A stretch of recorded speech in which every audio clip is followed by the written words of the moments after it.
naitamani Tanga ambayo itakuwa na utalii wa fukwe, historia na utamaduni. Tanga hii kwa maumbile yake ni kivutio tosha cha utalii. Fukwe zake, milima na miinuko yake, lakini pia utajiri wake wa kihistoria kwa kuzingatia hulka na asili ya ukarimu wa watu wa Tanga. Naamini Tanga inaweza kuwa kituo kikubwa cha utalii wa fukwe, utalii wa historia. Kwa hiyo Tanga mkijipanga vizuri inaweza ikawa kituo kikubwa cha utalii.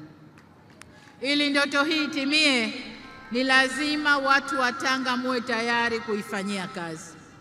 Ni lazima muendelee kuwa wamoja baina ya chama na serikali na wote mzungumze lugha moja. Kwa upande wa wananchi, changamkieni fursa zitokanazo na ndoto hii.